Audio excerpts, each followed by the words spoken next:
Salam saudara-saudaraku sekalian. Kali ini saya ingin memberikan judul renungan kali ini adalah sampai 70 kali 7. Sampai 70 kali 7. Itu berita tentang pengampunan. Ya.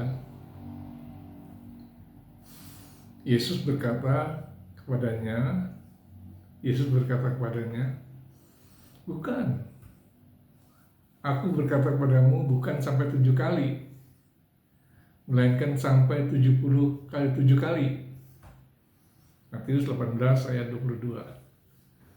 Jadi pengampunan Yesus itu luar biasa, bukan 7 kali, tapi 70 kali 7 kali, ya. 70 kali 7 kali, ya saudara-saudara sekalian. Jadi kita bicara mengampuni.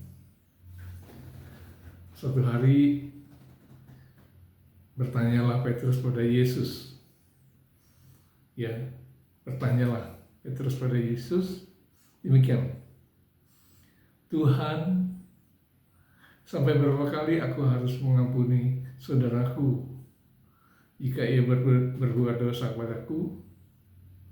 Sampai 7 kali? Mungkin menurut Petrus mengampuni saudaranya itu ada batasnya.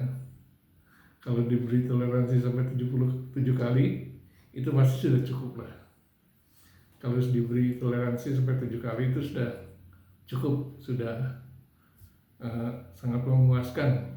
Itu pikir Petrus, ya, dan Petrus mencari pembenaran dari Tuhan. Namun apa jawab Yesus? Yesus ternyata menjawab, bukan. Aku berkata kepadamu, bukan sampai 7 kali, melainkan sampai 70 kali 7 kali. Petrus mungkin kaget ya, mungkin luar biasa sekali ini. Ternyata Yesus memberi toleransi yang amat banyak. Bukan hanya 7 kali, tetapi 70 kali 7 kali, ya. 70 kali 7 kali. Oh, bukan main, ya. Bukan main pengampunan yang diajarkan oleh Yesus.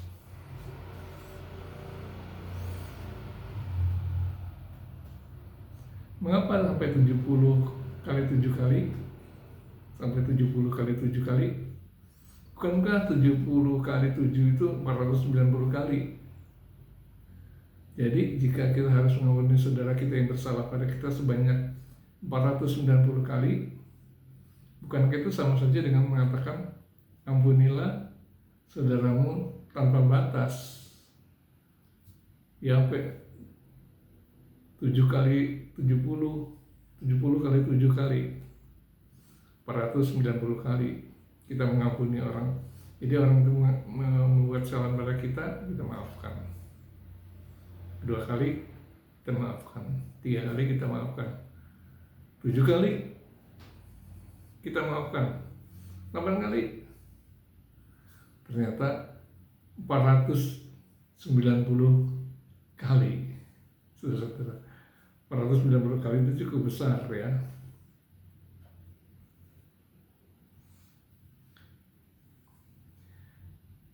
Menurut kita ya, mengampuni sekali saja sudah cukup lah.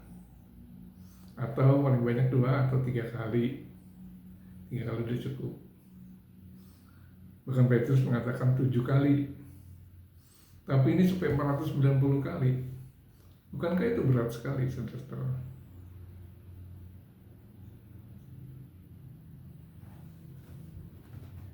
Mengapa Tuhan mengadakan perkara yang amat sulit itu untuk dilakukan? Mengapa ajaran Yesus itu sangat sulit dilakukan? Ternyata karena Yesus mengaitkan hal itu dengan kerajaan sorga. Dia mengaitkan itu dengan kerajaan sorga.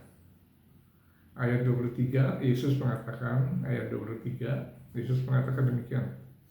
Sebab hal kerajaan surga seumpama seorang raja yang hendak mengadakan perhitungan dengan hamba-hambanya. Seorang raja yang mengadakan perhitungan dengan hamba-hambanya. Jadi ada seorang raja yang ingin mengetahui berapa besar hutang para hambanya itu. Jadi dia ingin mengadakan segala perhitungannya, berapa kali hutangnya dia. Setelah ia mulai mengadakan perhitungan, mengadakan perhitungan itu, dia lakukan kepadanya seorang yang berhutang 10.000 talenta. Ayat 24, 10.000 talenta. 10.000 talenta, berhutang 10.000 talenta. Berapa besar sih hutang itu? Berdasarkan kamus Alkitab. Ya, berdasarkan kamus Alkitab. Dalam Perjanjian Baru itu merupakan ukuran jumlah uang yang sangat besar nilainya, yaitu 6.000 dinar. Jadi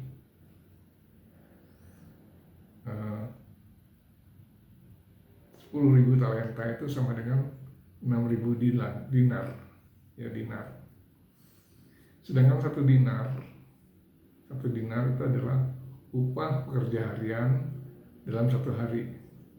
Ya, pekerja harian dalam satu hari. Jadi orang bekerja dari pagi sampai sore satu hari, itu upahnya 1 dinar.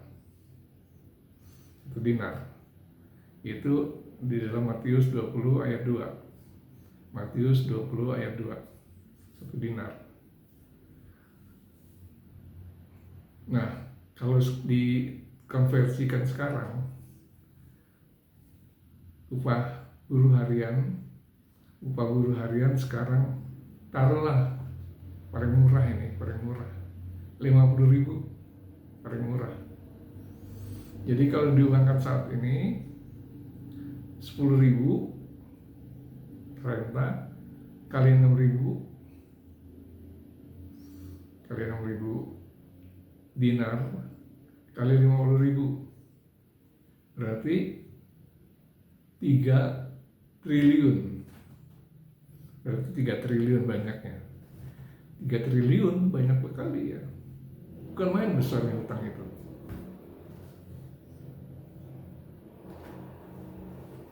Kemudian panggil orang itu. Tapi karena orang itu tidak mampu membayar, tidak mampu melunaskan hutangnya, raja memerintahkan supaya ia dijual beserta anak istrinya dan segala miliknya untuk membayar hutangnya. Ayat 25 ya, ayat 25. Jadi dia mesti dijual beserta anak istrinya. Jual semua, harta-hartanya pun jual semua untuk membayar hutang. Mendengar itu, orang itu sangat khawatir sekali dia. Wah, kalau sampai suruh bayar hutang. Dan akhirnya orang itu ternyata tidak sanggup membayar hutang. Sebab hutang itu sangat besar sekali. Belum lagi kalau dihitung bunganya. Kalau bunganya 1% aja, berapa? Ya. Jadi harus dicari pengganti hutang itu. Untuk itu raja memerintah supaya dia bersama anak dan istrinya dan segala miliknya dijual untuk membayar hutangnya. Pada waktu itu memang lazim manusia bisa dijual untuk dijadikan budak, apalagi yang memerintah adalah seorang raja. Kalau itu terjadi, tamatlah riwayatnya.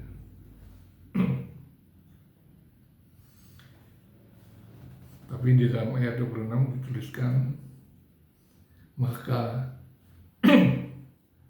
sujudlah hamba itu menyembah sang raja. Katanya, sabarlah dulu, segala hutangku akan kulunaskan. Katanya, takutlah hamba ini Jadikan budak itu sungguh mengerikan, dijadikan budak, apalagi dia, istrinya dan anak-anak dijadikan budak. Mengerikan sekali, ya. Bisa diperlakukan dengan semena-mena. Lalu dia sujud menyembah raja dan mohon supaya raja bersabar dan berjanji bahwa utangnya akan segera dilunasi. Kemudian bagaimana sikap raja tadi? Lalu tergeraklah hati raja itu oleh belas kasihan akan hamba itu. Kasihan rajanya melihat hamba ini, sehingga ia membebaskannya dan menghapus utangnya. Jadi dia dibebaskan dan utangnya pun dihapus. Ayat 27 ya. Sungguh luar biasa sang raja, hatinya tergerak karena kasihan melihat hambanya itu. Dia justru membebaskan dan menghapus utangnya. Maka bergembiralah hamba itu yang telah terbebas dari hutang itu. Bebas sekali, wah senang sekali. Jika kisah ini berhenti sampai di sini, selesai kisah ini dengan akhir bahagia, ya. Akhirnya bahagia kan? Si pemilik hutang tadi bebas, dia bahagia sekali. Kenapa dia bahagia? Sebab semua hutang-hutang sudah dibebaskan, tidak ada lagi hutang. Tetapi ketika hamba itu keluar dari sidang, dia bertemu dengan seorang hamba lain yang berhutang 100 dinar kepadanya. Hutangnya hanya 100 dinar kepadanya. Ia lalu menangkap dan mencekik lehernya, mencekik kawannya itu. Lalu katanya, bayar hutangmu. Maka sujudlah kawannya itu dan memohon kepadanya, sabarlah dulu, hutangku akan lunaskan, katanya. Tetapi ia menolaknya dan menyerahkan kawannya itu ke dalam penjara. Dia serahkan kawannya itu ke dalam penjara karena nggak bisa bayar hutang sampai dilunaskan hutangnya. Ayat 28-30. Temannya berhutang padanya hanya 100 dinar, tapi ia menagihnya. Tidak ingat ketika raja sudah membebaskan dirinya dari hutangnya amat besar. Walaupun temannya sujud padanya, mohon agar dia sabar dulu, pasti akan dilunasi, tetapi dia menolaknya dan bahkan membawa ia ke penjara sampai dia dapat membayarnya. Apa yang terjadi? Melihat itu, kawan-kawannya yang lain sangat sedih. Melihat itu kawan-kawannya yang lain sangat sedih, lalu menyampaikan segala yang terjadi kepada Tuhan mereka. Dalam ayat 31, kepada sang raja. Ternyata ada yang melihat perbuatannya itu. Mereka amat sedih, lalu segera menyampaikan kepada raja perbuatan orang tadi yang punya hutang itu. Raja sangat marah.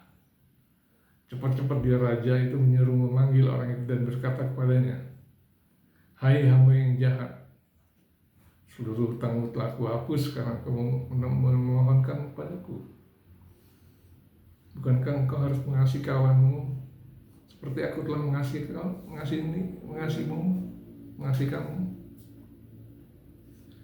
engkau? Maka marahlah Tuhan itu dan menyerahkan orang ini tadi kepada Algojo sampai ia melunaskan seluruh hutangnya. Ayat 32-34. Jadi mendengar penjelasan dari rakyatnya, raja itu amat marah dan segera memanggil hamba itu. Dengan geramnya raja menegur hamba yang jahat itu. Harusnya dia juga mengampuni temannya. Karena itu hutangnya pun dikembalikan padanya, karena dia tidak mau mengampuni saudaranya, dia tetap menagih, hutang dia pun dikembalikan, tidak dibebaskan lagi, dikembalikan pada hamba yang jahat itu. Harusnya dia juga mengampuni temannya, karena itu pun harta itu pun tidak seberapa sebetulnya, ya, tidak seberapa dibandingkan dengan hutangnya dia pada raja. Lalu dia diserahkan kepada Algojo sampai dia melunasi hutangnya. Hutang itu pun kembali padanya, tidak terbebas lagi dia, kembali padanya. Dia punya hutang lagi 10.000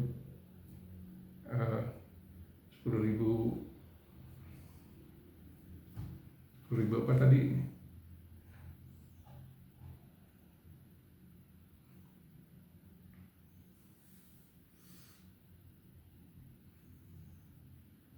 talenta, 10.000 talenta, langsung dia dikembalikan